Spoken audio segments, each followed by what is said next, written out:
Good morning. The Subcommittee on Space and Aeronautics will come to order. Without objection, the Chair is authorized to declare recesses of the Subcommittee at any time. Welcome to today's hearing, Strategic Trajectories, Assessing China's Space Rise and the Risks to the United States Leadership. I'll recognize myself for 5 minutes for our opening statement.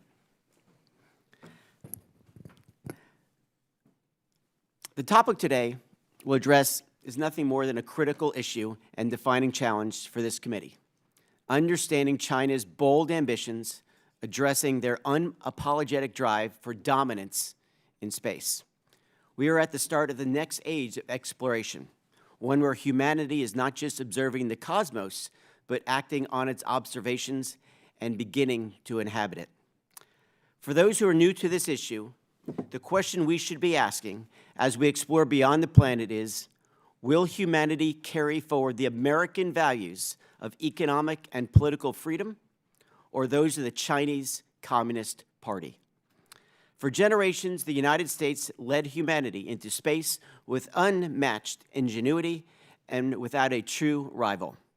However, that situation is changing as China moves methodically, relentlessly, and ruthlessly to tighten its grip on space capabilities and seek the strategic advantage by any means possible. History reminds us that great power competition shapes the destiny of civilizations. Just as the rivalry between Spain and Great Britain defined oceans in the 16th and 17th century, the competition between the United States and China will define the space domain today. Whoever leads beyond Earth will shape the future of Earth. Let's go back to 1957. China's ambitions goes back decades. Moments after Sputnik shook the world, Chairman Mao declared, "We too will make satellites." That declaration ignited a vision that has never faded.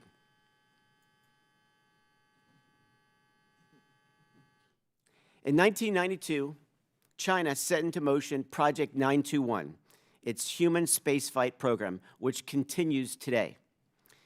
In recent years, China's pace has surged, in part due to the declaration of the Space Dream, which transformed aspirations into coordinated missions for dominance. China's space sector has since surged forward, aimed to compete with America's world-leading commercial space industry. This is not an accident, it is strategic. To be clear, the objective is not merely to keep up, their objective is to outpace, outmaneuver, and ultimately defeat our nation, the United States of America. But America is not standing still. In my district, Kennedy Space Center, we surpassed 100 launches just 2 weeks ago. 95 launches came from one company, SpaceX, who first launched in 2006. China is not even close, with around 73 launches. Still, Beijing is pressing ahead. Their plans include landing their astronauts on the lunar surface by 2030 and constructing research base on the moon's south pole by 2035. They are also launching historic firsts. China has already returned lunar samples from the far side of the moon, the first to do so. Next, they intend to launch a Mars sample return mission in 2028, a timeline that may beat the United States. In low Earth orbit, we plan to deorbit our own space station. China has maintained a continuous human presence on its own space station since 2021, where their astronauts serve in 6-month rotations. In the coming years, China intends to deploy its own space-based internet service and expand its global alternative to GPS. And while this committee's jurisdiction covers commercial and civil space programs, we cannot ignore their Army's rapidly advancing space and counter-space capabilities. Their systems are designed to threaten, disrupt, and if necessary, take out United States assets in space. So again, I ask, will humanity move forward with American values of economic and political freedom, or those of the communist Chinese? The reality is stark. China possesses a real, immediate, and long-term threat to the United States leadership in space, And fortunately, today's witnesses will provide us with more detailed overview of China's trajectory in history, strategy, and intentions. They will also share recommendations about how this committee and Congress should respond to this true challenge. I thank our distinguished panel today for being here today and sharing their expertise with us, and I look forward to a serious, productive conversation about the challenges we face today. But before I move forward, I'd like to ask for unanimous consent for a statement from the full committee by Dr. Babin to present that copy, and without objection, show that ordered. And with that, I want to recognize our ranking member, Ms. Fushi from North Carolina, for her opening statement. Thank you so much. Thank you, and good morning, and thank you, Chairman Herodopoulos, for holding today's hearing to review China's space activities and the implications for the United States space program. I want to also welcome our distinguished witnesses. Thank you for being here. It is no surprise that we are here today to assess China's space rise and the risks to U.S. leadership.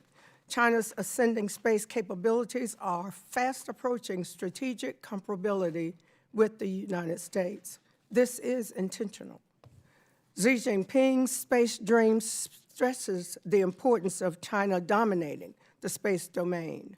The recently released 2025 annual report to Congress of the U.S.-China Economic and Security Review Commission states that China has embarked on a whole-of-government strategy to become the world's preeminent space power. These are not mere projections or rhetoric. China is methodically carrying out increasingly sophisticated space capabilities in its efforts to dominate. China has joined the ranks of only the U.S. and Russia in launching humans into space. To date, China has become only the second nation to land and operate a spacecraft on Mars. In addition, China operates a continuously crewed space station in low Earth orbit and has racked up a number of firsts, including landing on and collecting and returning samples from the far side of the moon, and placing communication satellites around the moon, and more. That is not all. China has publicly announced its plans to land humans on the surface of the moon by 2030, establish a permanent international lunar research station by 2025, and acquire samples from Mars and return them to Earth in the early 2030s. In 2024, China released its first mid- and long-term plan for space science, in which it aims to achieve top-tier international ranking in major space science areas by 2050. Further, China is aggressively investing in and enabling a quasi-commercial space sector, as well as growing its international partnerships. Why does it matter?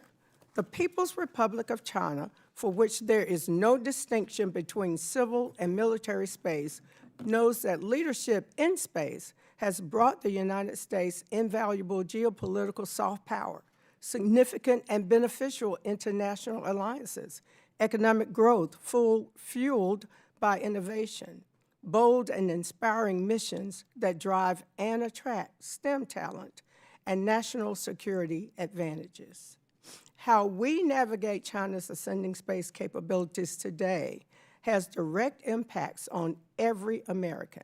Our banking, communications, weather prediction, agriculture, natural resource management, and national security, for example, all rely on space systems.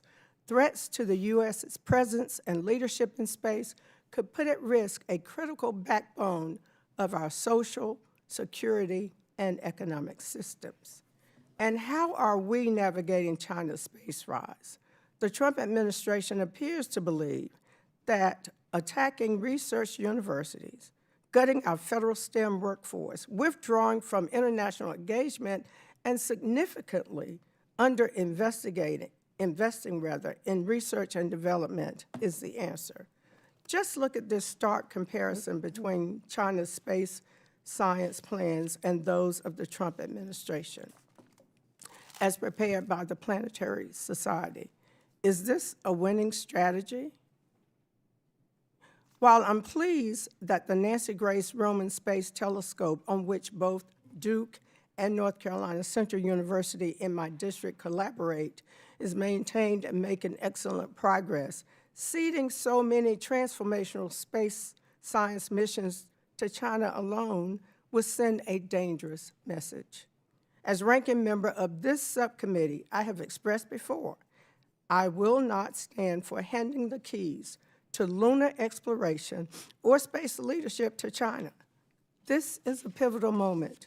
We on this subcommittee and the Science Committee have a responsibility and an obligation to advance sound policies that ensure and sustain America's civil and global leadership in space. We must meet this challenge with bold policies, robust investments, and a unified vision to preserve our nation's leadership in space exploration and innovation. We also need to critically navigate our coexistence with China in space.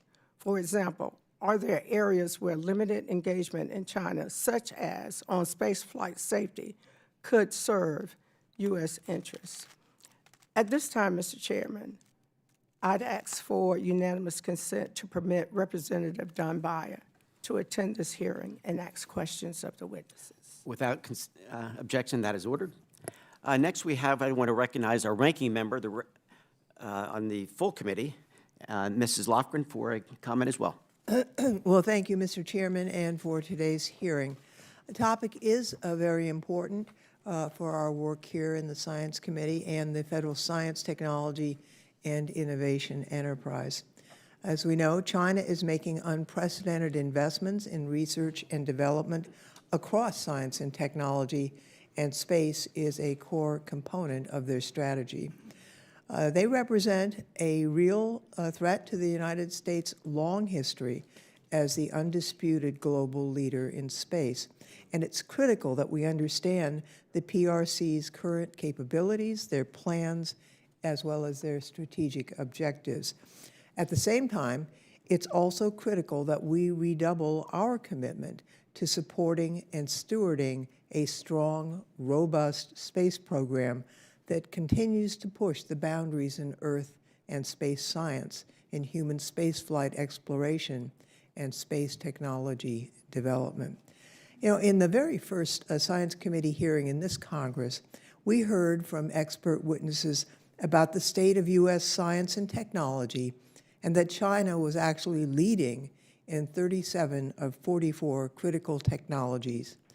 In my remarks at that hearing, I said we couldn't ignore the reality outside the four walls of this hearing room. The new administration was actively and with unprecedented speed and ferocity, apparently seeking to tear down and undermine some of the very scientific foundations upon which our leadership has been so painstakingly built.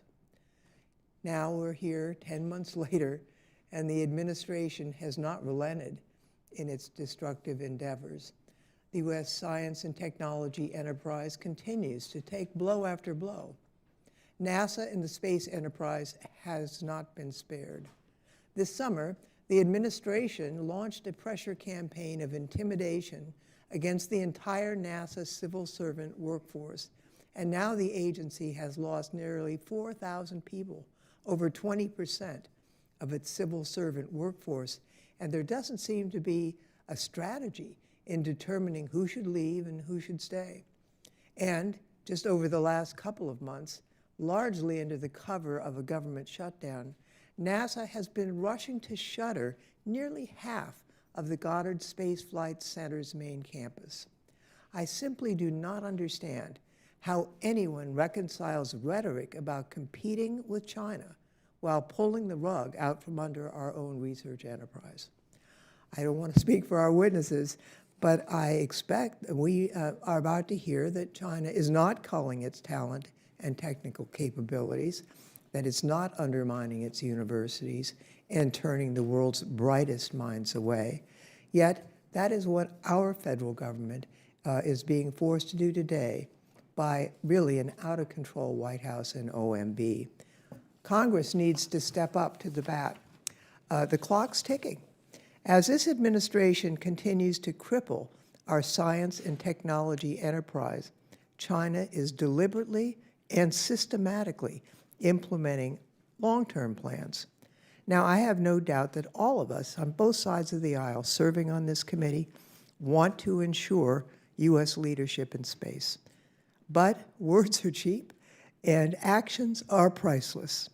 It's up to us on this committee and in Congress to take the necessary actions that will sustain our global leadership in space and in science and technology more broadly.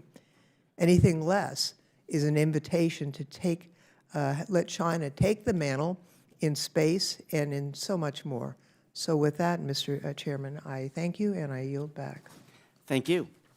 We're now going to introduce our witnesses. Our first witness today is Dr. Dean Cheng, who serves as Senior Fellow at the Potomac Institute for Policy Studies. Our second witness is Dr. Clayton Swope, who serves as the Deputy Director of this Aerospace Security Project at the Center for Strategic and International Studies. Our third witness is Dr. Patrick Bichu, who is the founder of the Global Space Group. And our final witness is Dr. Michael Griffin, who serves as the co-president of Logic Q, Inc.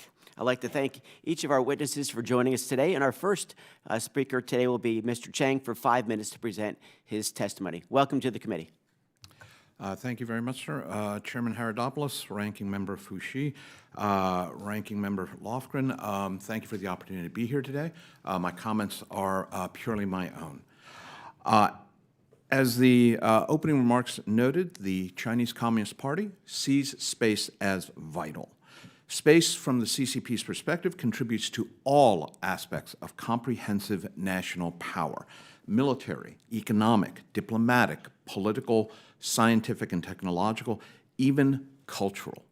One of the key benefits this PRC sees from engaging heavily in space is the experience gained in things like systems integration and systems engineering, which then redounds throughout the Chinese economy and throughout in all of its various aspects. Space, from the CCP's perspective, is also vital because we live in the information age, and space is central for establishing information dominance in a world where information is the new currency of power: economic power, military power, international power. To this end, the Chinese are using space to develop their domestic techno-economic base. Two key concepts in this regard: one is dual circulation, creating essentially a walled-off domestic economy where foreign players are not part of the supply chain, engaging in intense internal competition to generate new technology and efficient production, which they will then go out and compete globally against the rest of the world, including American companies. And the other element here is military-civil fusion, which is ensuring that every renminbi of investment serves both civil and military purposes. And we see, in particular, the Chinese shift from a state-owned enterprise-centric approach to one that also embraces commercial enterprises as a key part of the overall Chinese effort to improve their overall space industrial complex. In this regard, then, the Chinese have a plan, and that plan is very much the core of the threat to the United States.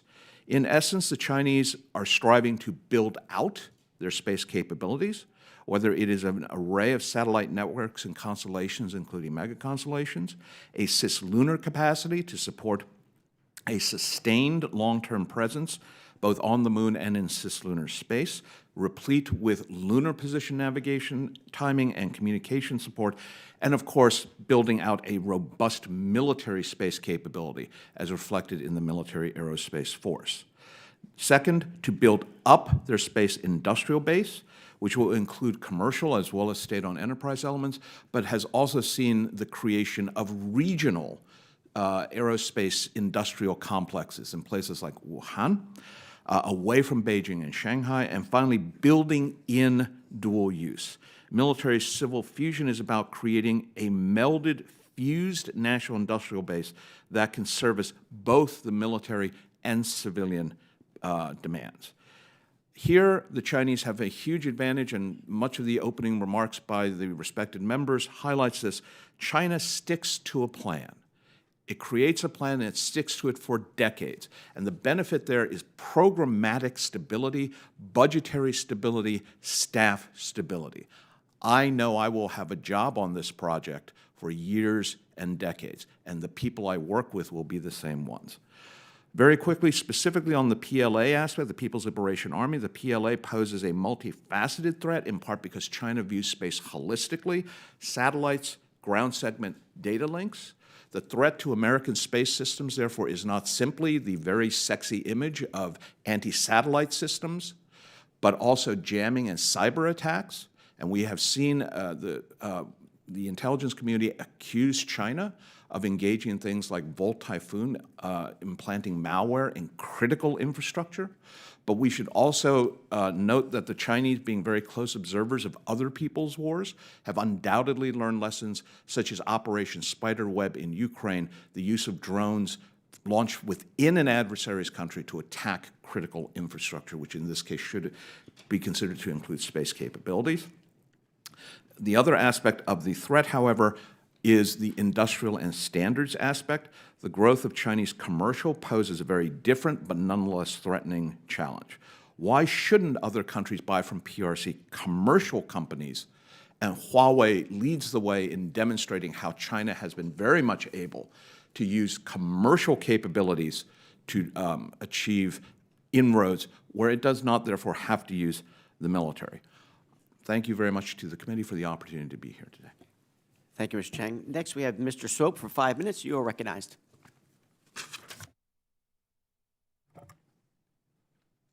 Thank you, Chairman Herodopoulos, Ranking Member Fushi, Ranking Member Lofgren, and distinguished members of the committee. I am honored to share my views with you on this important topic. CSIS does not take policy positions, so the views represented in this testimony are my own and not those of my employer. The People's Republic of China is methodically executing an ambitious space agenda that aims to prove that China is a world power in space without equal. Beijing is using space in ways that provide direct, tangible benefits to its military and its economy, while also fostering national pride and unity. Every new space technology, skill, and industrial capacity acquired by the PRC will be used to provide the People's Liberation Army a battlefield advantage, as well as power civilian and commercial innovation and economic growth. So what is China doing today? Space fits squarely into the PRC's economic development policies to increase its industrial might. The PRC has built satellite and rocket factories and associated supply chains, launch facilities, ground stations, and space object tracking systems. China is developing on-orbit technologies such as in-space refueling, highly maneuverable satellites, space-based nuclear and solar power, and satellite docking and capture technologies. To date, China has not shown that it can conduct space launch at the same scale or build satellites as fast as the United States. But China is working to close that gap and master reusable launch. It just tested a reusable launch vehicle within the last 24 hours. China is already launching satellite constellations. The PRC's civil space program has methodically checked off achievements in human spaceflight and uncrewed exploration that will probably culminate in a human landing on the moon by 2030. China has already built 3 space stations and conducted 6 robotic lunar missions and a mission to Mars. China is on track to be the first country to return samples of Mars to Earth. China has deployed space capabilities that allow the PLA to monitor what is happening on Earth and in space, communicate with its forces throughout the Indo-Pacific region, and navigate with a high level of precision. The PLA is fielding an increasingly sophisticated toolkit of counterspace weapons that can threaten U.S. and allied satellites. To date, China has mostly copied the U.S. playbook in space, but China is doing things that no one else has done. China was the first nation to land on and conduct a sample return from the far side of the moon. China conducted the world's first satellite refueling in geosynchronous orbit just within the last few months. China operates the first and only communications satellite in an orbit around an Earth-Moon Lagrange point. So what can the United States do? How should we think about this?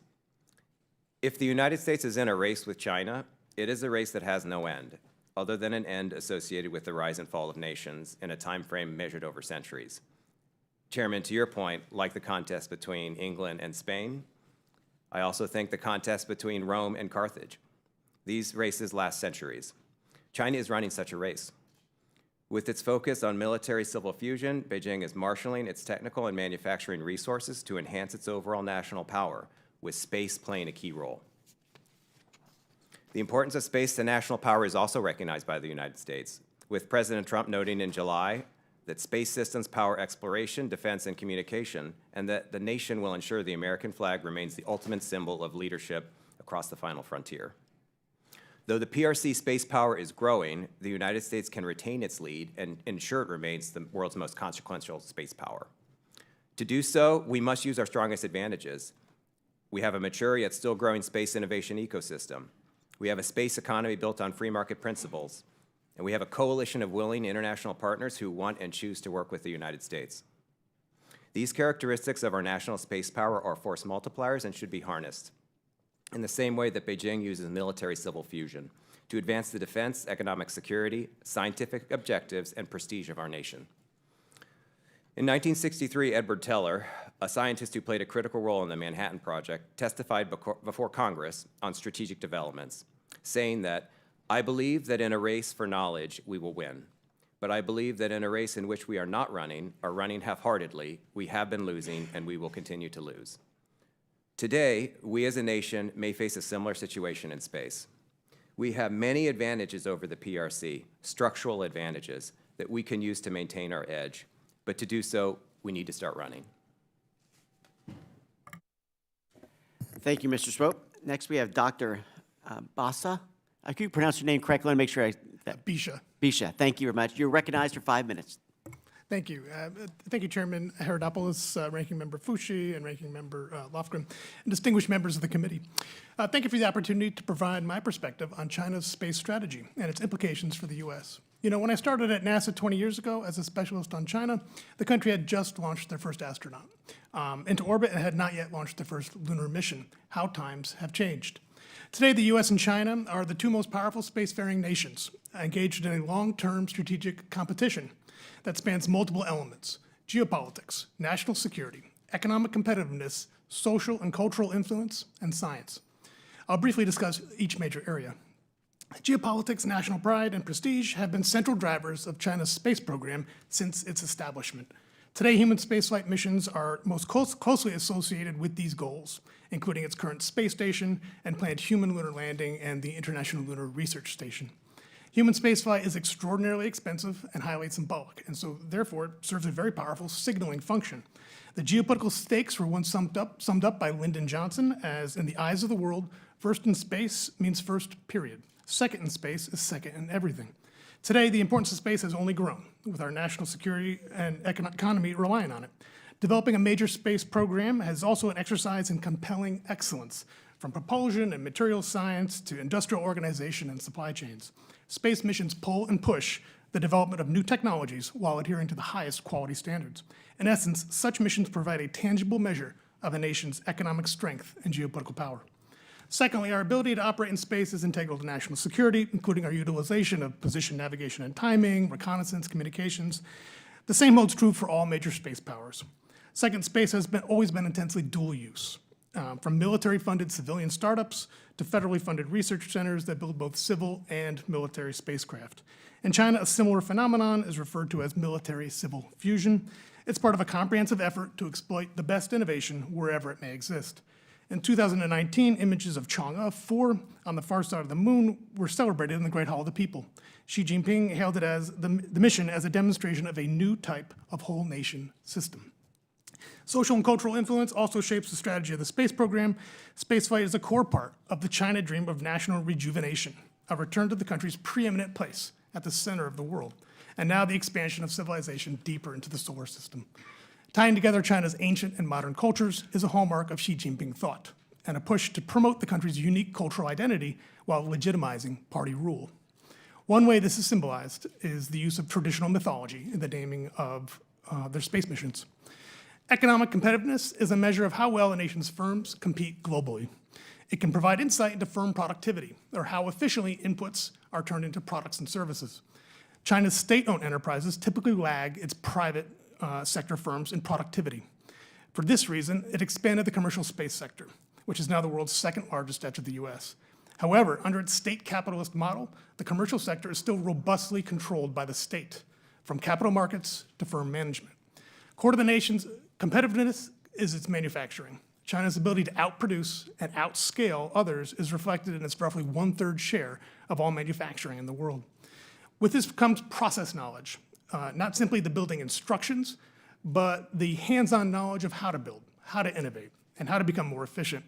China has hundreds of space companies competing to drive down costs through process and scale efficiencies. As space becomes commoditized, this approach will greatly improve its economic competitiveness, just as it has in other sectors such as solar. The pursuit of science and the expansion of knowledge is evident in the country's recent achievements, as you mentioned. The first return of lunar samples since 1976, the first successful landing on Mars, a second country to land on Mars successfully. Its latest science strategy, covering the next 25 years, proposes ambitious missions to Jupiter and Neptune, Other key strategies, such as Made in China 2025, also prioritize space. Success in these goals, such as building infrastructure on the lunar South Pole and returning samples from Mars, would mark exceptional world-class, world-first achievements with significant national prestige and soft power effects. We are engaged not so much in a space race, but a long-term, broad strategic competition. I recommend a few measures that could support an enduring American advantage. Support Earth and space science robustly, including strategic missions of national importance. Establish a long-term Artemis mission manifest, and advance strategic international cooperation. I recently left NASA, but I have great optimism that the agency and its partners in industry can, if appropriately funded, continue to achieve the highest level of excellence. Thank you. Thank you, Dr. Bisha. Finally, we'll have Dr. Griffin for his 5 minutes. Welcome to the committee. Chairman Herodopoulos, ranking members Fouché and Lofgren, and members of the committee. I thank you for the invitation to appear before you to discuss what I believe to be a critically important topic. To the point of this hearing, the Chinese Communist Party's goals in space and its rising capability to implement them could not be more clear. China is going to the moon. No access to classified information or other special knowledge is required to realize this. In my statement for the record, I've noted well over a dozen open-source references from among many more that could be offered, describing their progress in developing the heavy-lift launch vehicles, crewed lunar lander, lunar surface suit rover, and Earth return vehicle that will enable the execution of an Apollo-style mission to the lunar surface. Going to the moon is a very hard thing. They may or may not make it by the publicly referenced date of 2030, but that's not important. What is important is China is going to the moon. The problem facing us is not China's rise. We cannot control what China is doing.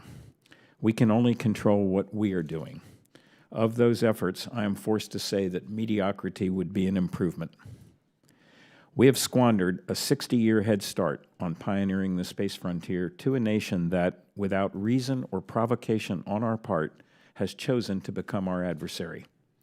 For a self-declared adversary to occupy a human frontier that we can no longer reach should be understood as an existential concern, if only because of their own words on the matter.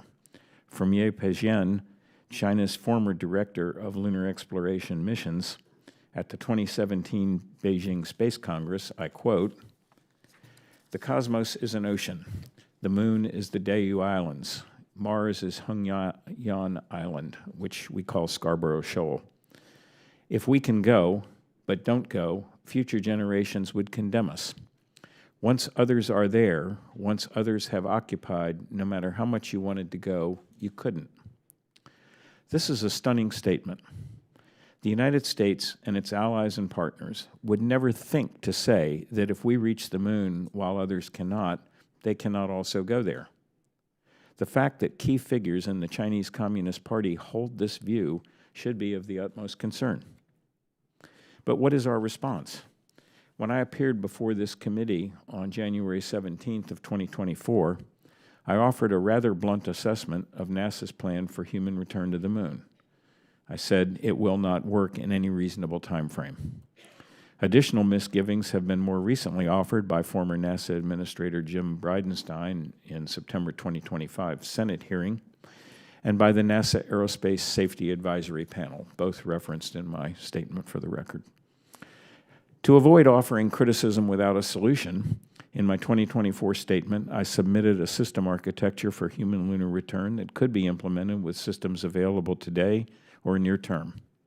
I and my colleague, Dr. Lisa Porter, who contributed significantly to both that testimony and today's, subsequently offered a more comprehensive paper on that architecture available online and incorporated for reference in my statement for the record for this hearing. Others have also suggested alternative system architectures for human lunar return missions. However, NASA, 2 successive presidential administrations, and the Congress that oversees them have so far chosen to continue on a path that cannot work and which, even if it could, poses a level of crew risk that should be considered unacceptable. I will repeat my recommendation from 23 months ago. The Artemis III mission and those beyond should be canceled, and we should start again, proceeding with all deliberate speed. We have lost a lot of time. We may or may not be able to return to the moon before the Chinese execute their own first landing, or we may. Space is hard, and despite the progress that China is making, mission success is guaranteed to no one. But though we may not win at this first step, we cannot cede the pursuit and leave the playing field to others. The true risk the United States faces right now is not just in failing to return to the moon before China, but in failing to commit to what winning really means. In the long run, winning is about being first and then remaining to establish the protocols, the governance rules, and ultimately the culture and values, the primacy of the individual over the state, the rule of law, the right to own property, the bounty of the free market, that others who wish to join us on the human frontier must embrace. Establishing the foundations for that future cannot be accomplished without a sustained commitment. I am confident that China fully understands this. Thank you. Thank you, Dr. Griffin. I thank each of the witnesses for their testimony. I'll now recognize myself for 5 minutes for questions. Mr. Chang, if we would, there's been a lot of discussion about schedules and the idea that the United States and China, of course, are in this race not only to the moon but beyond. But there's also been this unique conversation, like each one of you brought it up, in the sense that China seems to stay on schedule a little better than the United States at this point, despite, as I think everyone in this room knows, we put an additional $10 billion into NASA during the bill that we passed in July. That said, what allows China to stay on schedule, and what can we learn from their, at this point, success in staying on schedule? Mr. Chair, I think that one of the ironies here is that the very authoritarianism that is a hallmark of the Chinese system does grant certain benefits, one of which is the ability to coerce a workforce, a overall government, but 2, because the CCP has set a target, whether it is to put a man in orbit or to put Chinese boots on the moon, that is then translated to programmatic imperatives across the bureaucracy, which is not to say that there aren't bureaucratic resistance centers within the system, but when it is high profile, when it is Xi Jinping or his predecessor Hu Jintao or his predecessor Jiang Zemin who says, you will make this happen, woe betide the bureaucracy that chooses to fight it. Alongside that is an economic structure that allows 5-year plans, which allows, again, the budgetary stability. If it is in the 5-year plan, it is bureaucratically approved. Everyone is going to go along with this. And conversely, the budget and therefore the staffing is stable for at least 5 years. That is an enormous benefit with regards to I've set a target, we are funding it. There will not be cuts because of a new Congress, a new president, a new legislature, a new director, and do not get in the way, not of these sorts of programs. Mr. Swope, to build on that idea, you'd mentioned it in your comments, there are relationships within China between their main space agency and, as you put it, competitors within China. What are they doing differently in China with their, quote, private sector, whatever you can say about a communist system with a private sector, that they're doing that we could maybe improve upon and learn from?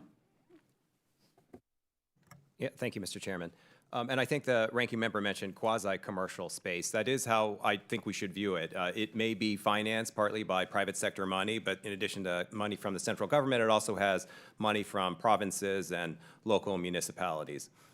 But one thing that I think we should think about with regards to how China operates, and I look at the quote on the wall here, where there is no vision, the people perish, from Proverbs. I think a lot of what Mr. Cheng said, too, is true here. When you have the ability to kind of march in the same direction for such an extended period of time, you're going to achieve things that you wouldn't if you had more uncertainty. But I think what they're missing out, though, is the free molecules that we have in our system, where it does encourage innovation. You're not constraining the innovation to a certain goal. That is a benefit to the United States that the PRC just does not have structurally in their system. So I don't know if we should necessarily want to replicate how they approach that, how they approach that top-down approach to the commercial, the quasi-commercial sector. I think our free market principles-based approach, where you do have that chance for innovation and new ideas to percolate up through the ether, that's the best way to do it. I don't think we should try to alter the way that we innovate.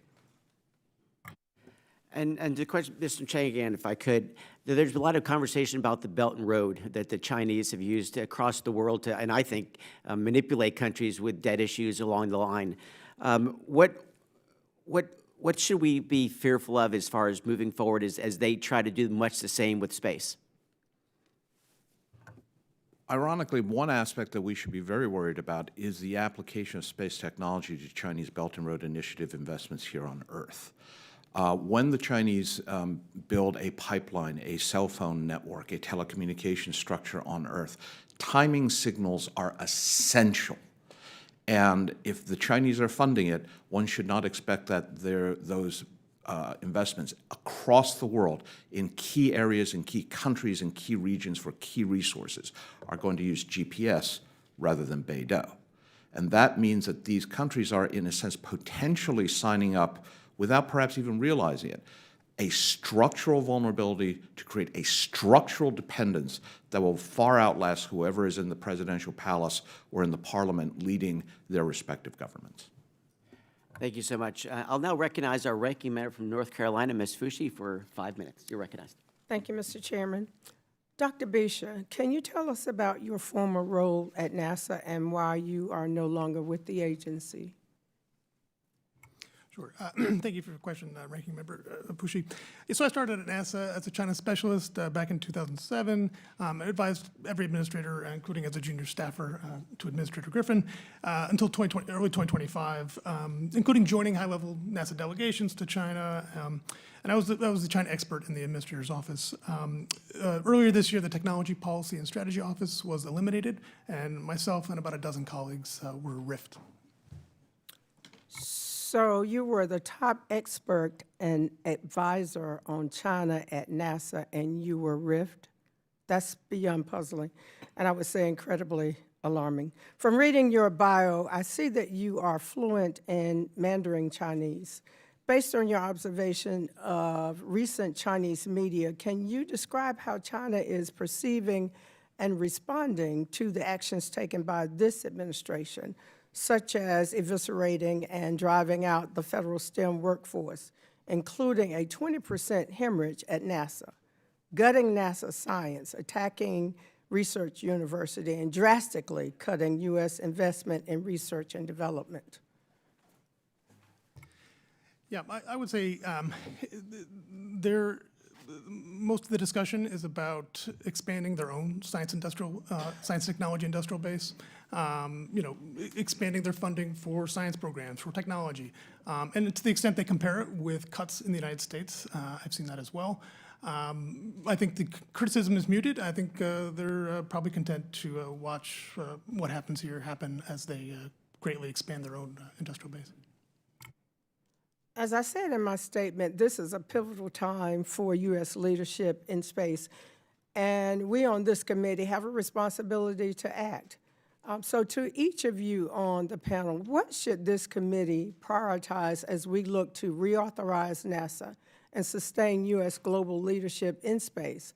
I'd like to start with you, Dr. Bisha, and then move to Dr. Griffin, Mr. Swope, and Mr. Chang.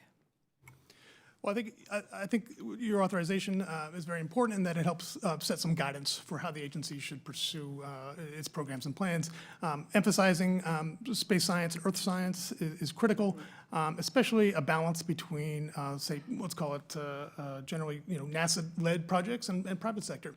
We still need strategic missions. We need very large missions. Mars sample return, it's not going to be a cheap mission. It's not going to be inexpensive. It's going to cost money.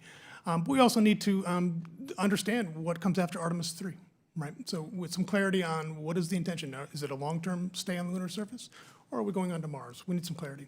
And then to the extent we can kind of advance a more robust international relations policy, that would be helpful to compete with a strategic competitor that is using international cooperation. Dr. Griffith. Thank you, Ms. Fouché. I would make a couple of comments. The first, in answer to the chairman's question a few moments ago about sticking to the plan, I would have commented that sticking to a plan is important when the plan makes sense. China is sticking to a plan that makes sense. It looks a lot, in fact, like what the United States did for Apollo. Provably that worked. We have stuck to a plan that does not make sense. So this committee, an authorization committee, should not authorize the agency to continue down a path that does not make sense. The plan matters. I have enough history here to recall the Authorization Act by this committee in 2005 that required me, as the then administrator of NASA, to use to the maximum extent possible the existing assets from Shuttle and those that remained from Space Station and Apollo. That is, that the administrator of that time was required to use the systems that we had. We seem to have lost track of that today. Again, sticking to a plan that will not work for Artemis 3 and beyond makes no sense. Mr. Swope. Thank you. I think when NASA spends its money, it's good to think about two different things. If NASA can spend its money in a way that it can do its mission, but then also enable private sector actors to try out business ideas or new innovations like the Commercial Lunar Payload Services project with ride-sharing opportunities, I think that's great for the U.S. innovation ecosystem. The second thing is really, I think when NASA spends money on things like basic research and development and science, that also feeds into innovation. It's a very early part of it. Without science, we would never have had something like the Manhattan Project. We would never have had the radio. James Maxwell's theories proven by Reinhard Hertz led to Marconi's radio. So I look at those investments that the government makes, that NASA makes, as critically important to that innovation ecosystem as well. So I think at both those cases, when you're looking at NASA authorization, look at it in a way where you are the genesis of that innovation ecosystem, that flywheel that really powers the U.S. national security and economic security in a way that the PRC just can't match. Can you indulge me? 30 seconds for Mr. Chang to answer, please. Sure. Ma'am, frankly, I'm not sure it matters what this committee chooses to push as a priority. The problem is a failure to achieve whatever targets are set has no consequences.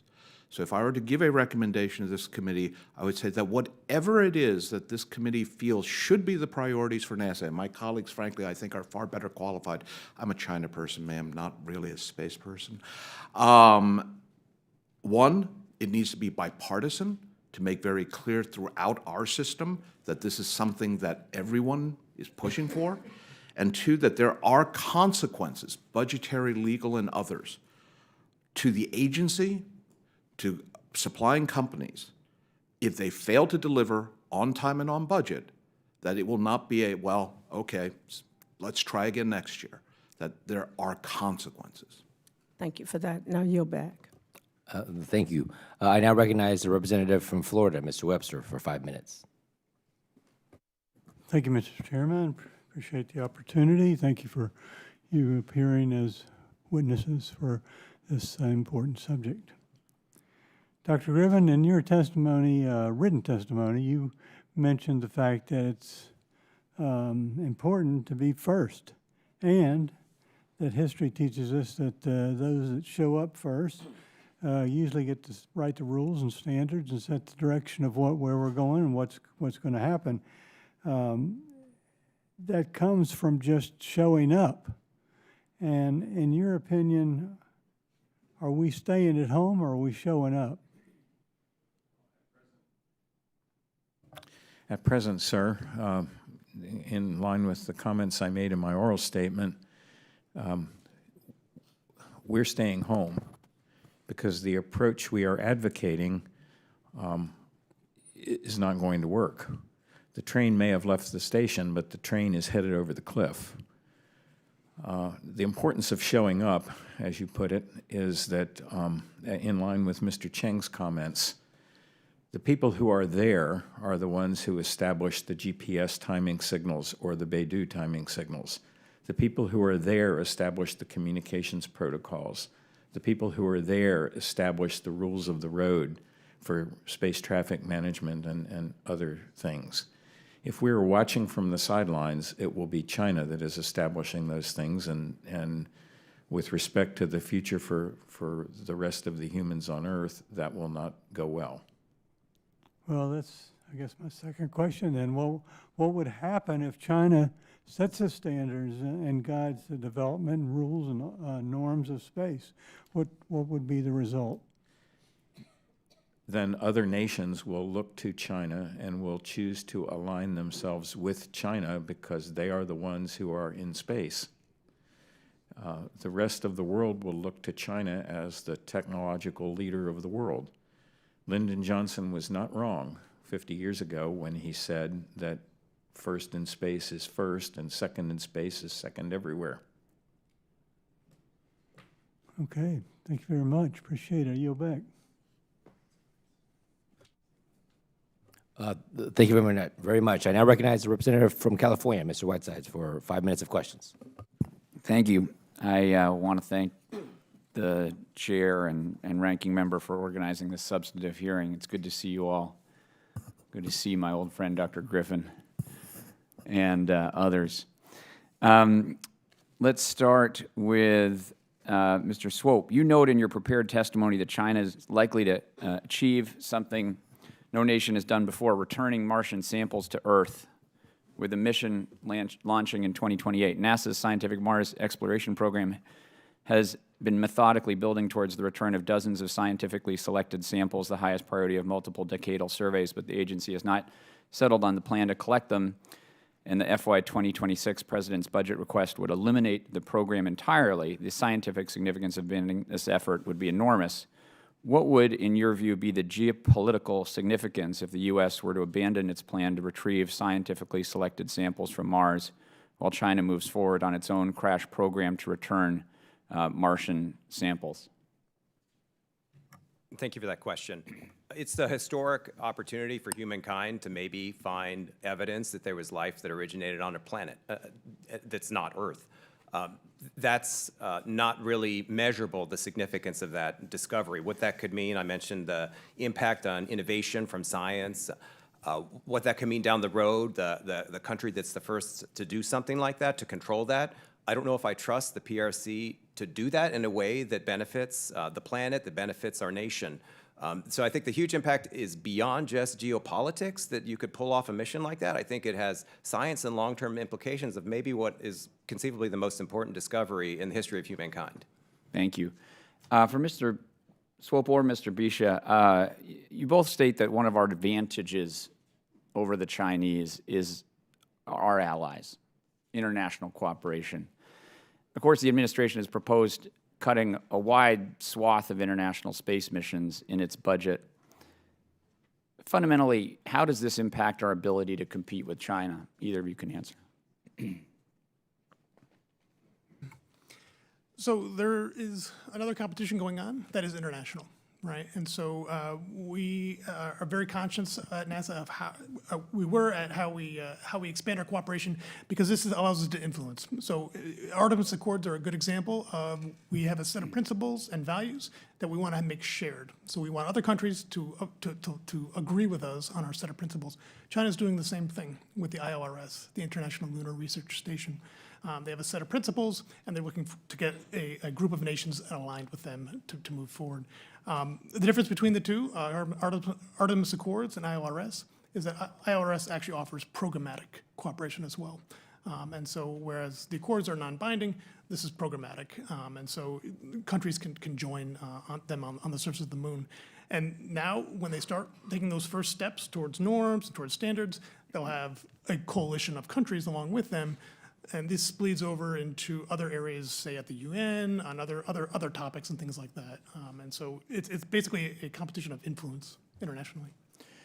In the interest of time, I'm going to cut to my last question, which is for Dr. Griffin, who, by the way, I worked for about 25 years ago, I think. I can't remember. Anyway, Dr. Griffin, you're probably the closest to the agency today of this panel. Although, Dr. Bishop, you were there recently. So either of you can answer this question. I think it's important that we expose what's the current state of NASA. So we've lost 4,000 people, primarily senior staff, but also junior staff, new employees, and recently promoted staff. Goddard's getting taken apart. JPL's getting cut. You know, there's just turmoil. Morale has dropped. But I don't want to put words in your mouth. What do you perceive as the current state of NASA, you know, at the end of 2025? Regrettably, I'm not that close to NASA anymore. It's been 16 years since I was there, and more. But from outside, I would offer the perspective that as much as I regret the damage to individual people and the inevitable loss of technical competence that goes with massive cuts like that, an agency without a proper, clearly defined, high-priority mission is a rudderless agency. It almost doesn't matter. It might just not matter what actually happens at the agency until and unless we have a mission to put the United States first among equals on the human frontier. If that's done properly, the right people will come to the agency, the budget will be supported, all of those good things will come true. It starts with defining what you want to do and then backing it up. Thanks. I yield back. Thanks. I now recognize the representative from Texas, Mr. Self, for 5 minutes of questions. Thank you, Mr. Chairman. Wow, lots to unpack here. First of all, Mr. Chang, you said that you are more a China expert than a space expert. So we talked a little bit about free markets. I think Mr. Swope did. Talk to us about the challenges that China has and any results from the recent plenum. Because they have economic challenges, their economy, and when I think back to the Soviet Union was 10 feet tall until they weren't. So I need to know what you think as a China expert, just in the economic and the results from the recent plenum. Sir, I am always very concerned when folks talk about the slowdown in the Chinese economy, which we do seem to be seeing, and promptly equate that with the collapse of the Soviet Union.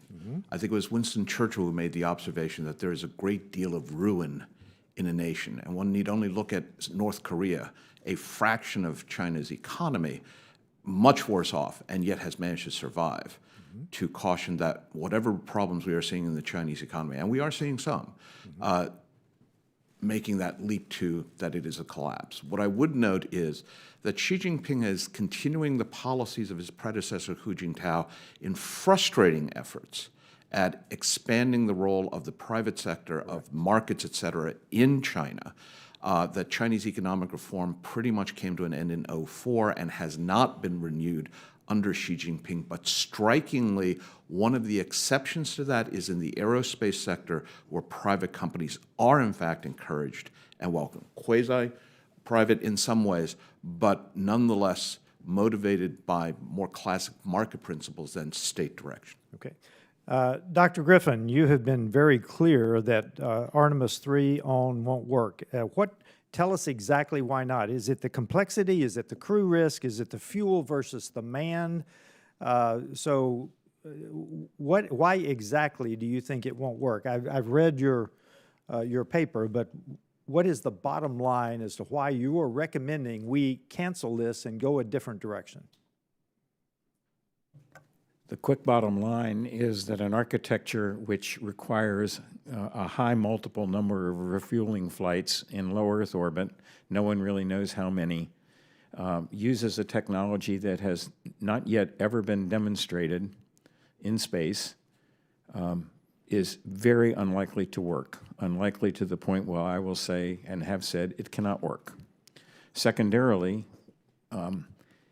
the length of time required for the Earth departure ship to remain in low Earth orbit almost guarantees that the propellant you have loaded will boil off before it can fully be used. Okay.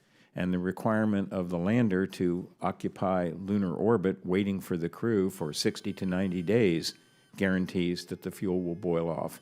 I do not see a way with the current technology we have to overcome those problems, and therefore we should not pursue that line of approach. Okay, probably, and I'll ask who would like to answer this. The Lagrange regions, L1 and L2, are prime real estate. Should we deploy them as a first strike to get something into the L1 through L5 perhaps, to include relay, positioning, navigations, timing beacons, space domain, sensors, so forth and so on? Is that a critical mission? To whom is the question directed, sir? Mr. Chang. So first off, the Chinese have already deployed Right. Equipment there. I believe that this is one of those regions that will wind up becoming much more strategically centered. It would be beneficial to us to establish a presence. Probably not military, because that opens the door to propaganda by others, but certainly scientific, but most importantly, application, communications relay, data relay, things like that, that have an economic as well as scientific benefit. Well, let me ask you, because I think the chairman mentioned a Chinese-style GPS. We know that GPS spoofing is now a real thing on the battlefields around the world. So why would we not go with something other than GPS? I think that my understanding is that these orbits, deploying items into those orbits can become extremely complex. But yes, if the issue here is GPS robustness, that is absolutely a major concern from a security perspective. And I think my time is done. I think we have a magnetic field sort of alternative. Chairman, I yield back. The subcommittee stands in recess, subject to call of the chair.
Welcome back. For our next, Ms. Salinas, you are recognized for 5 minutes. Thank you, Mr. Chair, and thank you to our ranking members, and thank you to our witnesses for being here today. In my district, NASA and its partners help to support a very robust economy of small manufacturers that supply components to a lot of these missions. And these are really good local jobs that help to build talent and expertise across the country. Several months ago, we held a hearing on the Artemis program, and I asked how we can continue to support this workforce. I was told that we achieve that by building hardware and actually flying these missions. In other words, we need to signal consistency and predictability to workers in industry. And this question is to anyone who would like to answer.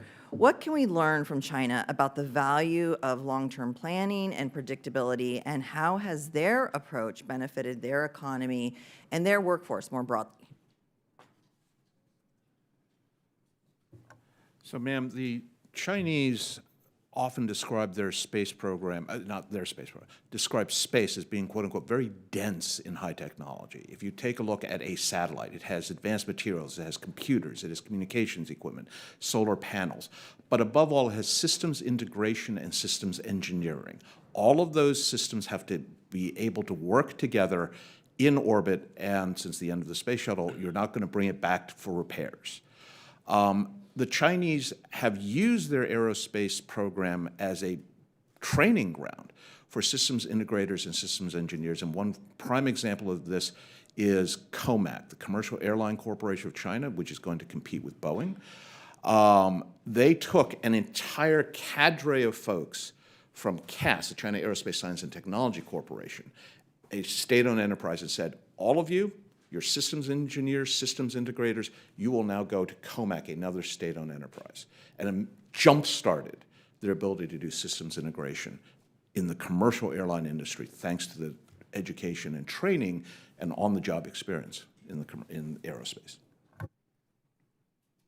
Dr. Bisha? Thanks. I think there are some things we might want to learn from China, but China's actually learning quite a bit from the U.S. When I was at NASA, I ran a study, the Civil Space Supply Chain Study, where we looked at manufacturers across the U.S. that were engaged in the Artemis program. And what we found is that small businesses are the bedrock for the program. It's mostly small businesses. And what I think China's learning actually from us is you can't only rely on a state-owned enterprise, a massive conglomerate. You actually need to go and find smaller companies that can produce bespoke parts and things like that that can then feed up into the larger enterprise. And we do that very well. And our supply chain integration is actually very good. The second thing I think China is learning from us is the ability for space to upgrade the technology. So you may have valves that work well in automobiles, but when you have to make them space qualified, it's a quality control process. So it upgrades a lot of the technology and the process along the way. They're running that, and that's a process that they can extend to other industries as well. Thank you. I'd like to take a turn at that. I don't want to surpass China. I don't think the United States can or should try to surpass China by behaving like China. I want us to rely on our free market principles that encourage and allow and reward successful innovators to compete.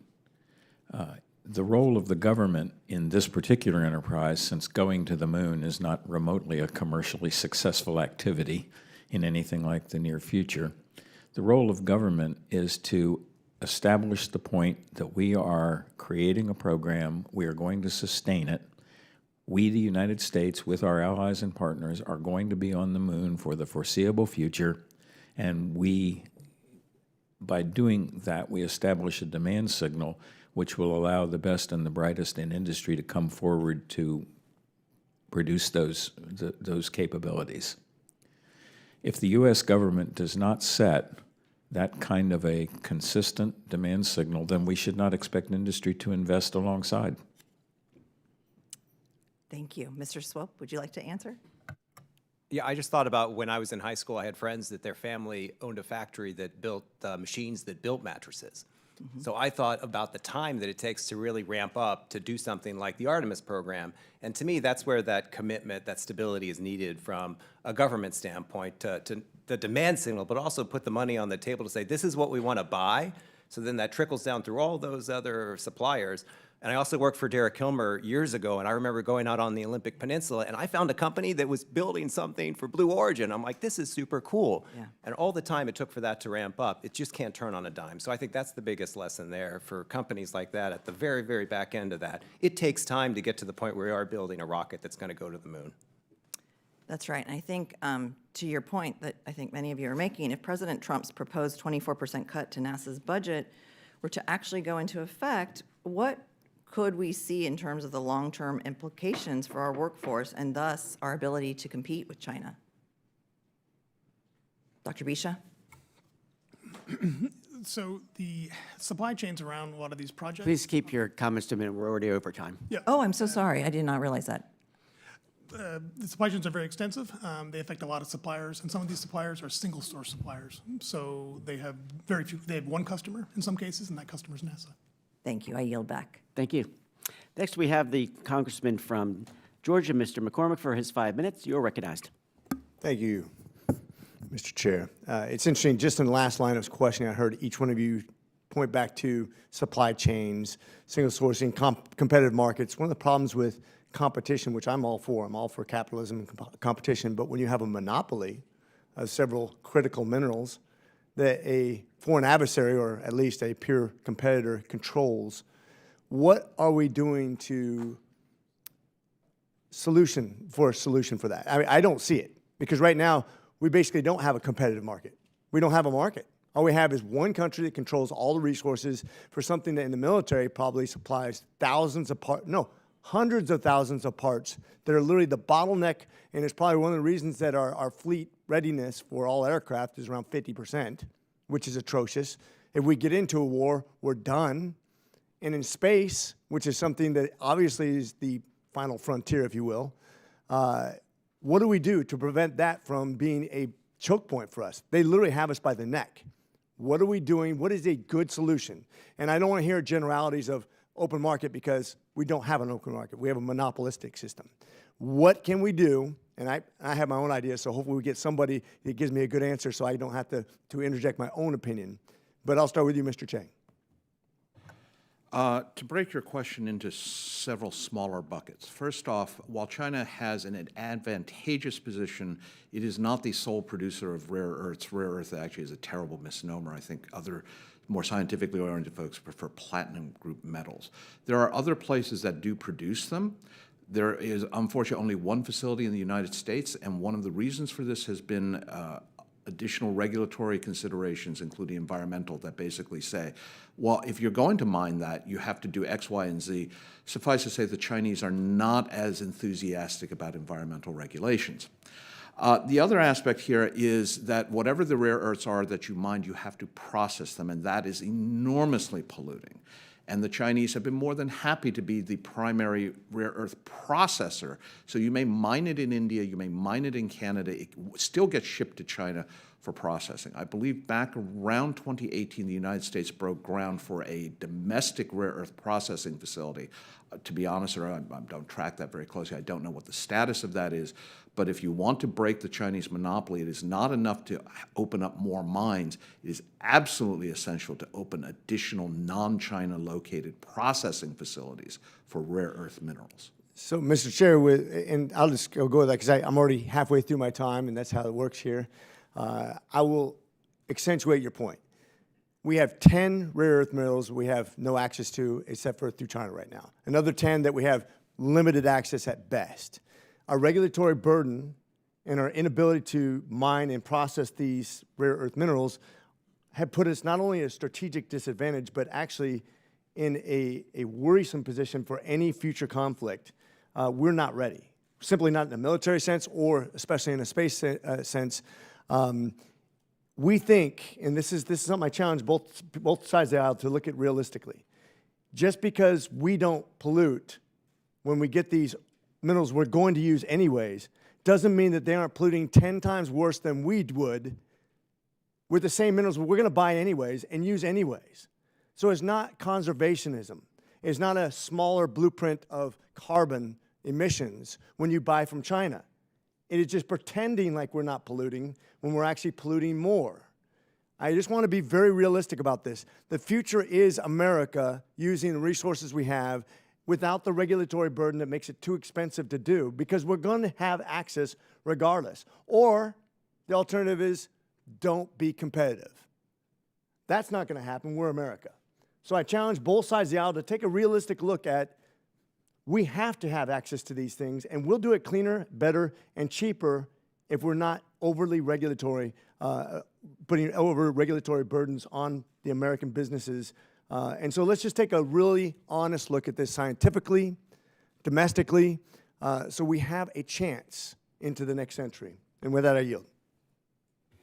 Thank you. I now recognize the representative from Illinois, Mr. Foster. Thank you, Mr. Chair. And this is on the subject of rare earths and permanent magnets specifically, there's a model that the government is in the process of succeeding at that I'm really a fan of. There's a company called Niron, which has spun up through decades of federally funded research in Minnesota, that has got a way, and they're building a significant scale factory to make permanent magnets with a BH product, an energy density, comparable to the best neodymium iron boron magnets. And the input materials there are basically rust and ammonia, nothing else. And it's really an impressive thing. And it has to do with decades of research, government-funded research, led, interestingly, by an immigrant born in China.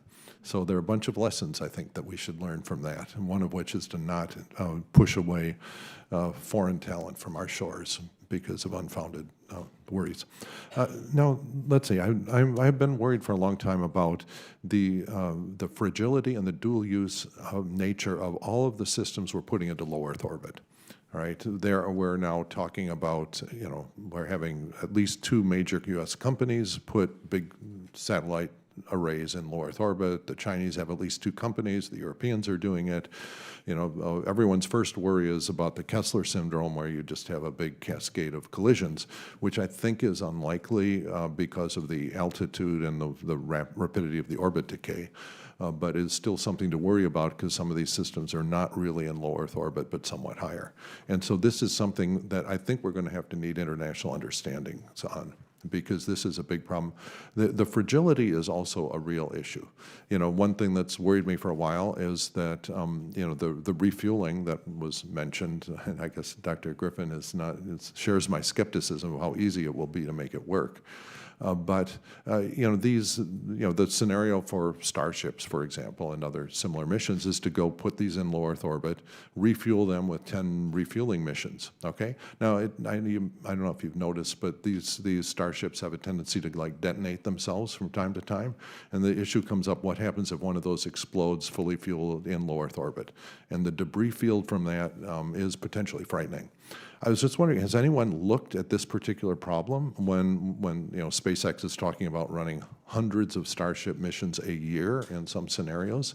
Are we going to need understandings on the accidental destruction of everything in low Earth orbit, in addition to big worries about how that could happen deliberately by even a not very talented adversary?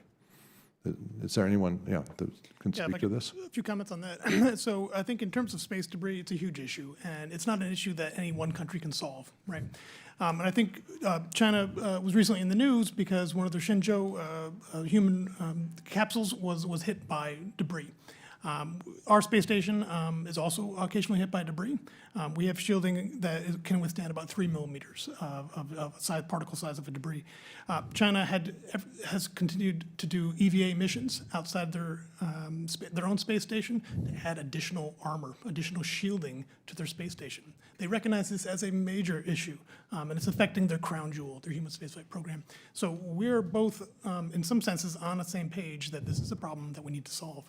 And it's only going to get worse, as you mentioned, with these very large vehicles that potentially could not re-enter appropriately. Has anyone looked specifically at the issue of these very large vehicles? What happens when one detonates in low Earth orbit?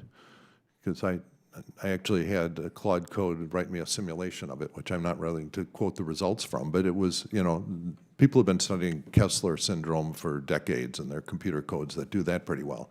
And I guess we must have a pretty good idea of how many fragments of what sizes are liberated when something blows up on the launch pad, at least.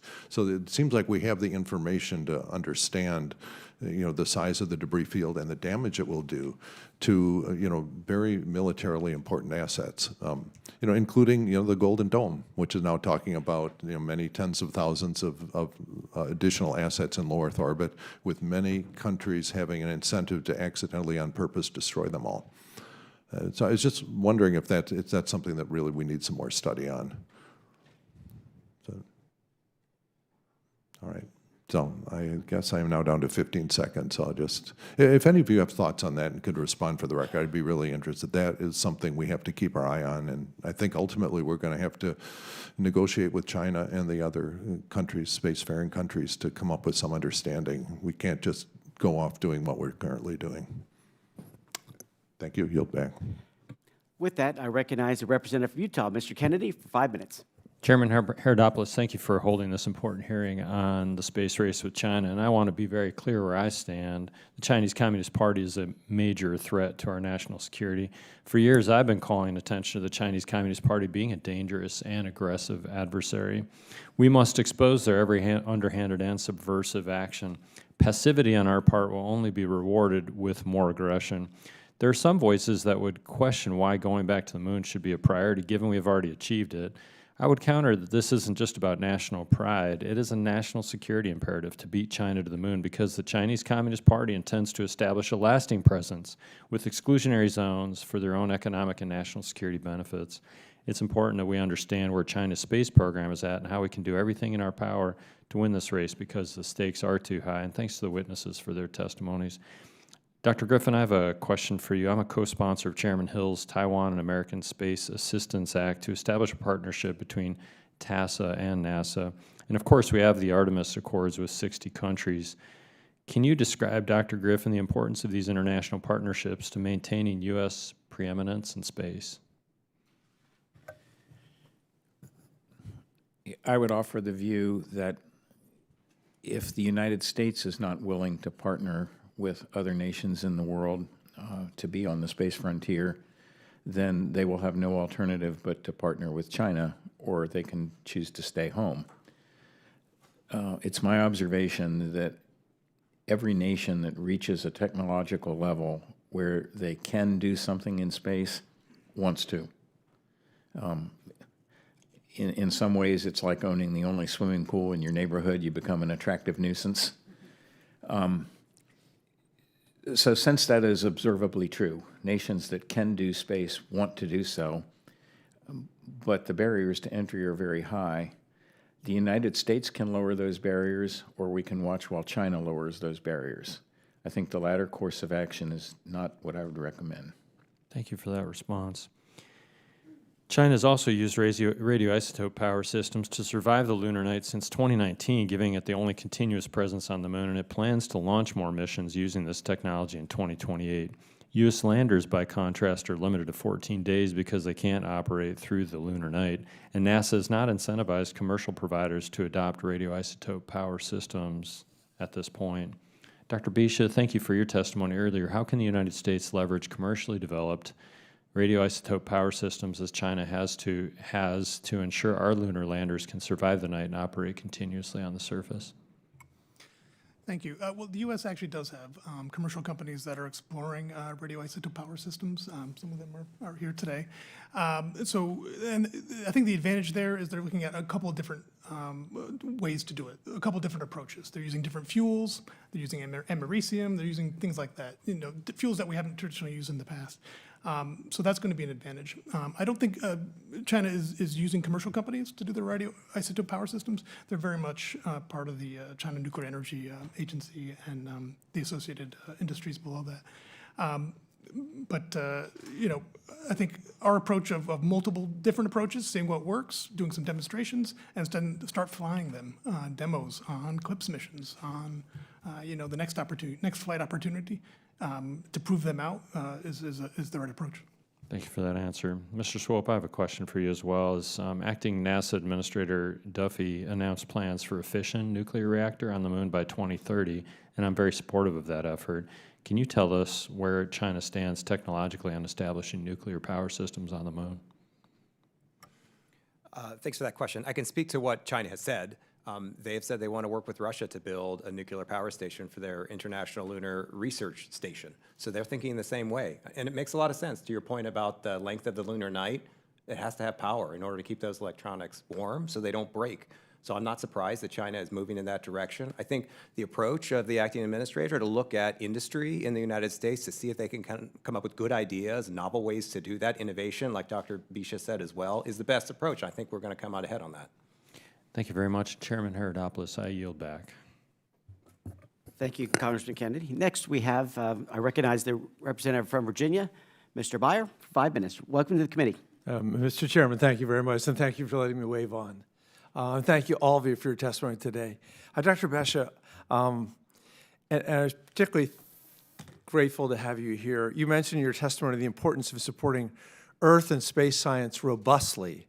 And you made a great point about the downstream national security consequences of doing that or not doing that. I care about this a lot. The National Science Foundation headquarters is a few blocks from my home, and we've been very upset about this administration's attacks on federal science funding this year. NASA's science mission cut by 47%, 56% at the National Science Foundation. Lots of other federal science agencies have just been gutted. Could you discuss how these cuts to our core science programs are going to affect our national science programs and our national security downstream? Well, I think there's a couple ways to look at funding for basic R&D. Number one, it is very much a very public good. You know, it's a national good that I can't identify a profit immediately, but we should do it, right? Basic science, the fundamentals of science. These trickle down eventually into applications, but initially, you know, basic R&D funding that provides many benefits, and that is the strength of the U.S. system versus China. To be honest, we've invested in basic R&D for the last 50 years as part of the system we set up. Hasn't invested that much. They've taken a lot of our hard work. The second thing is world first.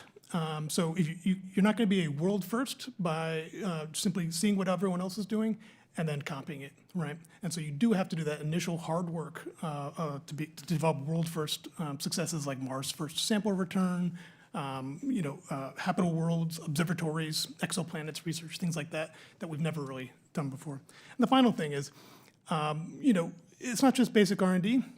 When we create these missions, these astrophysics missions, things like James Webb Space Telescope, we're at the cutting edge. We're developing mirrors of such high refinement that these also have other applications, not just in science, but in military applications, industrial applications, and things like that. So there is very much a cross-pollination between these. They're not simply only for science.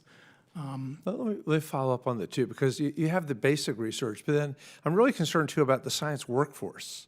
Once again, we heard National Science Foundation right down the street that virtually all of their postdocs, their graduate students, the people that were getting ready for their long careers were washed out, and that many of them were not able to figure out how they're going to finish their PhD programs. And the real concern is that they're looking for opportunities in Germany and England and France. There's this reverse brain drain of our best young science people. I don't know, hopefully they're not going back to China, although I'm sure some of them are doing that too. For decades, we've been the country attracting top-tier candidates from around the world to come here to study and to make their whole careers in science. But look at the fact that it's a plurality, if not a majority, of our U.S. Nobel Prize winners were born in a different country. How concerned are you about losing our investment in our next generation of science leaders? Very concerned, right?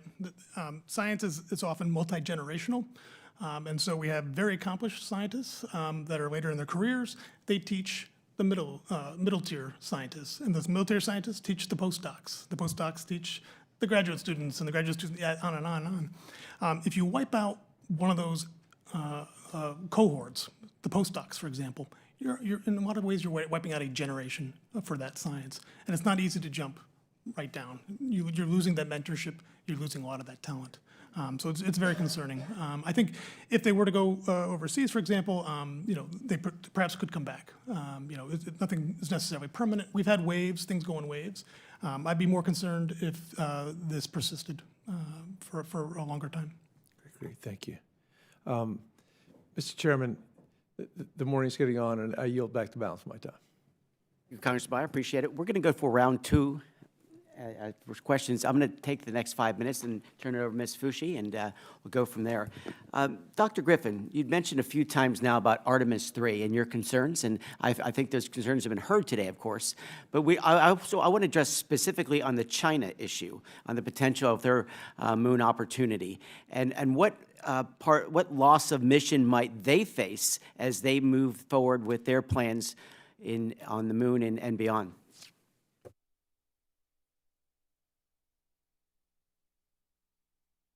Thank you. That's an interesting question. The loss of mission probability, of course, involves not lives, but wasted money and wasted time. When we speak of loss of crew, that's a different thing. So for loss of mission, I'll point out that during Apollo, we estimated that to be about 10%. And we lost one of the 7 missions which we sent to the moon. And for a statistically small sample, it turns out we had it about right. China's approach to return to exercise their first missions to the moon is quite a lot like Apollo. So I would estimate that they have a pretty similar loss of mission probability as Apollo did. So I would say 10% or maybe a little bit lower because there's been a lot more experience over the last several decades. So my answer is less than 10%, and I tried to explain why. Thank you, Dr. Griffin. I appreciate it. Mr. Chang, if we could, I wanted to get in the idea of that if we lose this race to China, and this is why we're all here today to make sure we do not lose that race, what position will the communists have an advantage on as we talk about the standards of the future? We talked a little bit about GPS and other technologies. What are there other concerns should we somehow lose this space race?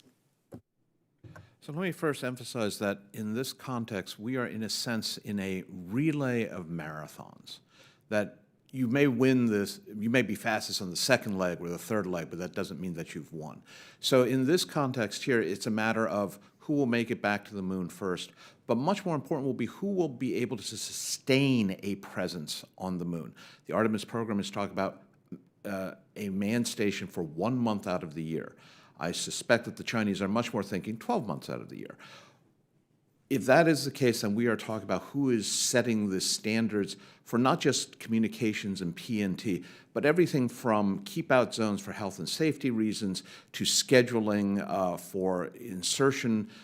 In essence, what will be the language of cislunar space travel? Will it be English or will it be Chinese?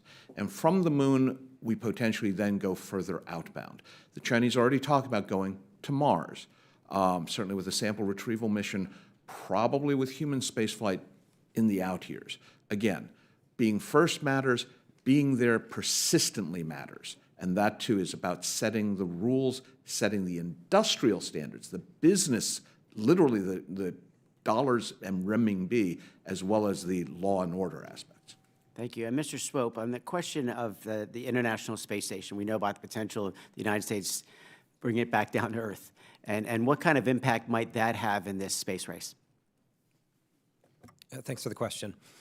I think we have to think about what we're trying to achieve in low Earth orbit. There's science there, there's prestige there. Look at that transition to a commercial approach to space stations, and really, is NASA putting enough money on the table to make that work? I think that's the big question I'm asking in my head when I think about what happens after the ISS. I do think there are impacts to the prestige and to the science. I think determining what the level of those impacts are, it really determines what that gap is in the capabilities that we want and that we don't have. We'll still have a lot of international partners that want to work with the United States, but I don't think that looks great. If we do have a gap, we can't have people in low Earth orbit. I think that hurts our ability to go beyond low Earth orbit with human spaceflight too, and that's something that I think we need to quantify as well. What does that hurt us for Artemis if we don't have the International Space Station or something like that, that we can do experiments with people, how they live in space? There's impacts there too that I think we need to consider.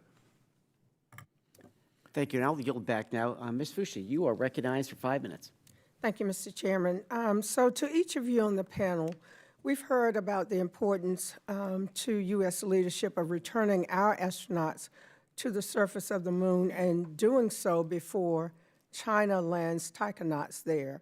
What are the likely impacts should the U.S. not return humans to the moon before China? Excuse me. So please answer with a quick yes or no. Number one, is NASA on track to return humans to the moon before taikonauts set foot there? We'll start with Mr. Chang.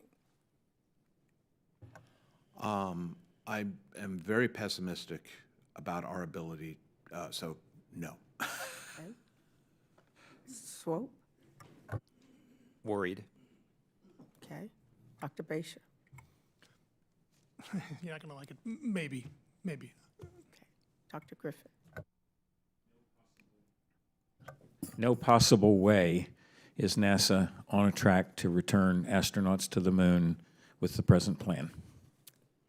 And lastly, if trying to beat China to the moon with humans means committing massive resources that jeopardizes and sets back U.S. space science, aeronautics, low Earth orbit activities, and space technology, where does that leave the United States, NASA, and the health of our civil space program? I'll start. NASA was created in the late 1950s to pioneer spaceflight. Many other activities become space science, space applications become possible when your goal is to pioneer a new frontier. Many follow-on activities are possible, but if you don't have the central mission goal that the United States will be preeminent on the space frontier, then the other things don't follow and they don't matter. Thank you. I think one way to think about the space agency is not so much just as a monolith, but as 80% of NASA's funding goes to things like small businesses, goes to universities, scientists, engineers. And so when you cut that budget, you may be cutting that, that agency, but what you're really cutting is this broad industrial base. You're trimming some of the American industry and some of our competitiveness. That money's going to researchers and things like that. I think I'd add just that I have confidence that NASA can execute on the Artemis mission, which is a long-term sustained presence on the moon as a stepping stone beyond for Mars. I think Mr. Chang mentioned this. So to me, I do have confidence in that, and I don't think we should take our focus on that. So if it takes more resources just to beat China before Artemis 3, I don't know if it's worth it, but I do have confidence that in the long run, we're going to execute on that Artemis mission. Because China confronts us with a whole of society challenge, I would really hope to see that NASA integrates itself more broadly into our terrestrial efforts. Why hasn't NASA sent a team of astronauts on a goodwill tour of Africa, of South America, to bring home the achievements of American space capabilities? NASA has one of the best brand recognitions out there. Coca-Cola would kill to have NASA's reputation. But they don't seem to have integrated themselves into that broader competence, which the Chinese absolutely do. Thank you, Mr. Chairman. I yield back. Thank you. Representative from Georgia, Ms. McCormick, you're recognized for 5 minutes. Thank you, Mr. Chair. First of all, I love that idea, Mr. Chang, on the way NASA goes out there and markets itself. I, too, would love, as a pilot and a physician, I'd like to get out into outer space myself. They market it quite well to me. Mr. Swope, you in your writings have talked about the fractured regulatory burden on our companies and how it kind of makes us non-competitive. Meanwhile, China has been basically getting rid of all the burdens. They can do that because they're kind of top-down driven. They don't have any balance in our government. What can we do that would put us in a more advantageous position so that we can actually be competitive in this future market? Rather than, for example, we have regulations on every single launch. If you change something, even for safety, to make it more safe, you have to go back and reapply. I'm just going to give you one example for that right to launch the next time. Ridiculous, because you did something safe, and now you're getting punished for that by saying you're not safe enough to launch again. That's one example, but give me some examples that we could do here in Congress to make sure that we continue to be the most competitive market encourage people to stay here, launch here, and excel here in the greatest nation in the world rather than become an afterthought in the space race. Yeah, thanks for the question. I really think you nailed it there. One thing about the U.S. space ecosystem that's based on free market principles to thrive, less regulation, less red tape, less bureaucracy is probably what we need to inject in that system to get the outcome that we want. 3 areas just to think about. And in some cases, folks in the administration and past administrations have looked to try to optimize this. So I'm not saying we're not doing it now, but definitely spectrum. How are spectrum rules aligned so that they encourage innovation and they don't encourage the status quo? When it comes to launch and reentry, I think I'd put a little focus on reentry. I look at one U.S. company that tried to do reentry the first time to a U.S. federal range. They had a lot of trouble, and since then they've been going to Australia. So I think right there, where is that? Is that a regulatory burden? Is that a coordination burden? Is that a prioritization burden that's not happening? I don't know, but we should look at that because there's a lot of growth probably for reentry. And then the third area I would just highlight is export controls, ITAR, issues where companies want to sell technology to other countries, allied governments, specifically thinking things on synthetic aperture radar. If you can't get it from a U.S. company, I'm going to go to a French company. And that's what happens because those rules are a barrier and a paperwork barrier. So I think in all those areas, we could improve the regulations that we have now. I don't think it's time for more red tape, more paperwork for space companies. So if I hear anything about adding a regulatory burden or rules, even if it's a light touch approach, that's still paperwork. I don't think the industry needs that. Such a great point you just made. And first of all, I want to point out that every company that's trying to put our spaceships out there and retrieve them has a reputation that they exist on. If you fail, if you're unsafe, their business is done. There's nobody who wants to be more safe than those companies. They can regulate themselves probably better than we ever could and be competitive only when we get out of their way. And to your point, our ability to get in the way of selling our products to other countries only encourages us to be supplanted by China as the industry standard. And that's not just in space, by the way. That's in computer chips or anything else. We have to be very careful not to limit our ability. And by the way, we just had a dissemination bill last year that was overseen by the Secretary that we withdrew that boundary that the Biden administration put on us before and has made us competitive again in the market. But we lost shares during that time. We lost our industry standard. And so I just want to encourage people, and thank you so much for putting a very succinct outline of that, to not limit our ability to produce and disseminate and actually flourish in our nation as competitors. And the government's not the solution. We're the problem. Thank you for outlining that. Thank you. And with that, I yield. Thank you. And I want to thank each of the witnesses for coming in today. This has been very insightful and thought-provoking, and we appreciate that very much. I also appreciate the thoughtful questions from the members as well. This is a race we must win, and I think you've all given us a nice roadmap in which to work from, especially as the latest line of questioning, trying to reduce some of those barriers to entry. And with that, the record will remain open for 10 days for additional comments and written questions from members. This hearing is now adjourned. Thanks for your good work, man.